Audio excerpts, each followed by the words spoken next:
In a faraway land, there was a kingdom called Auroria, ruled by a kind king named Aiden. He was loved and admired everywhere in his kingdom, but he didn't have any sons to pass his throne to.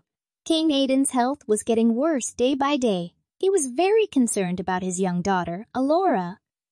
She was just a child and had recently lost her mother. King Aiden was worried about what would happen to Alora if she were to lose him too. So for her sake, he decided to remarry, which was a bad decision and would later haunt him. Hi there, my name is Alora. Before we continue, please consider subscribing to my channel. Thank you. The woman he married was a widow who later became the new queen. She brought with her a daughter named Cassie, who was older than me. Cassie was very different from me, both in looks and in personality.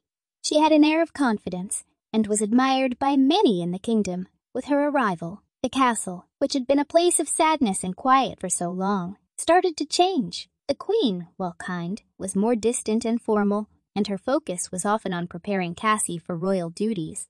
I sometimes felt forgotten, like a shadow in my own home, especially as my father's health continued to decline. Not long after the marriage, my father, King Aiden, passed away. His death left a deep void in my heart. The castle, once filled with his kindness, now felt cold and empty. While I was engulfed in sadness, my stepmother, the new queen, did not seem to share my grief. She quickly took charge of the kingdom's affairs, focusing on preparing Cassie to be more involved in royal duties. Cassie, with her elegance and confidence, easily stepped into the role of the admired princess, while I, Alora, became the other princess. I was the younger one, often overlooked. The loss of my father and the rapid changes in the castle made me feel more isolated than ever before. I found myself missing my father, and also the life we had before. My world had changed completely, and I struggled to find my place in it. As time passed, I noticed the kingdom under the rule of my stepmother began to change. The kingdom started caring more about looking rich and important than about its people's well-being. Cassie, being prepared to be the main princess, was always in the spotlight, while I was left out and ignored. Feeling increasingly isolated, I found comfort in the castle's vast gardens, where I would spend hours alone, lost in my thoughts. It was during one of these moments of solitude that I discovered something incredible. I found an old, overgrown arch in the back of the garden that led to a hidden area I never knew existed. The hidden garden became my special place. There, among the plants and animals, I started feeling a weird bond with them, without anyone knowing, not even me at first. I was discovering a magic power inside me. This magic let me connect with nature, and it reacted to my feelings in being there. This newfound discovery gave me a sense of purpose and identity that I had been missing. As I honed this connection, I realized that I had something unique to offer to the kingdom, something beyond the traditional role of a princess. But with this realization came the question of how to use this gift for the greater good of Auroria, especially under the watchful eyes of my stepmother and Cassie.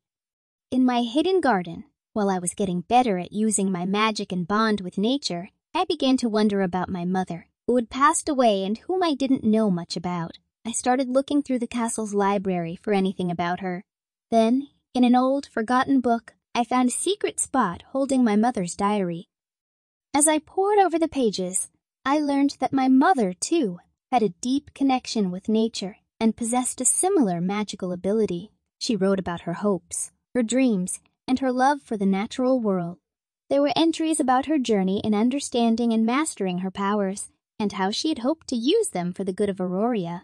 But alas, she couldn't live on to do so. Reading her words made me feel closer to her than ever before. It was as if she was guiding me, teaching me through her experiences. Her diary also hinted at a deeper, ancient magic within Auroria, one that was connected to the well-being of the land itself. Learning about my mother's magic gave me a new sense of purpose. I wasn't just an overlooked princess anymore. I was protecting a special legacy, a magical bond that my mother had passed down to me. I chose to learn more about this old magic, thinking it might help me find my place in the kingdom and maybe make things better for everyone. But I had to be careful. If I showed my powers, my stepmother and Cassie might not like it. With what I learned from my mother's diary, I started to quietly learn more about my magic. Every day, hidden in my secret garden, I practiced and found out I could make plants grow faster, cure sick animals, and even change the weather a little. This magic felt as easy as breathing to me, but it was also very strong and had a lot of possibilities. As I got better with my magic, I began using it quietly to help Auroria's people. I would go to the village in disguise, helping farmers by making their crops healthier and curing their sick animals. People started talking about a secret helper, and I felt really good knowing I was helping even though nobody knew it was me. But the more I helped the kingdom, the harder it was to hide what I was doing. Cassie and my stepmother began to see that I was often gone and that I seemed more sure of myself. I realized they might start to wonder what was going on with me soon. Then, the kingdom faced a crisis. A long drought was ruining the crops and putting the people's way of living at risk. Things were really bad, and for the first time, I thought about showing everyone my magic to help save Auroria. It was risky, but thinking about my mother's legacy and wanting to protect the kingdom she cared for gave me the bravery to come out into the open. The night before I was going to show my powers, I had a very clear dream. In it, my mother came to me looking so real it was like she was actually there. She talked about keeping balance, being careful, and how important it was to use my gift in the right way. Her words warned me but also gave me strength, making me even more determined. The next day, I went in front of all the people in Auroria without hiding who I was and told them my secret. I used all my heart to use my magic with nature, and to everyone's surprise, it started to rain, ending the drought. The whole kingdom was happy, and for the first time, they didn't just see me as the other princess, but as someone who saved Auroria. After I revealed my magic to save our land from drought, things changed. My stepmother and Cassie were shocked to see my powers. Instead of being happy or proud, they felt threatened.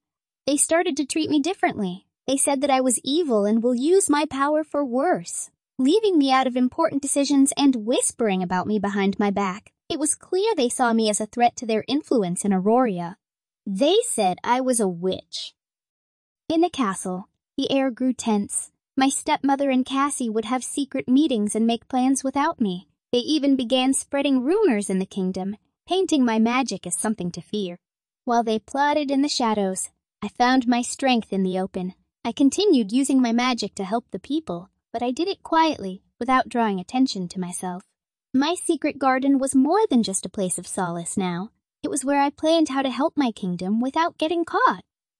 Things came to a head when I discovered a dangerous plan by my stepmother and Cassie. They wanted to seize more power, even if it meant harming the kingdom. I knew I couldn't let that happen.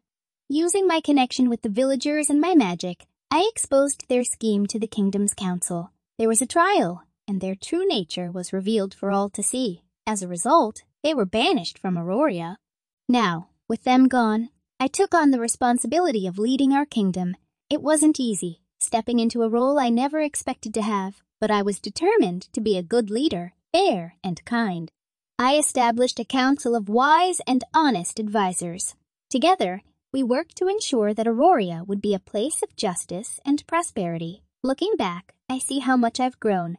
My journey was full of challenges, but it taught me about courage, fairness, and the importance of standing up for what's right. I am Princess Elara, once overlooked, now a ruler who is guiding Auroria towards a brighter future. Thank you so much for watching. I will see you in the next video. Bye.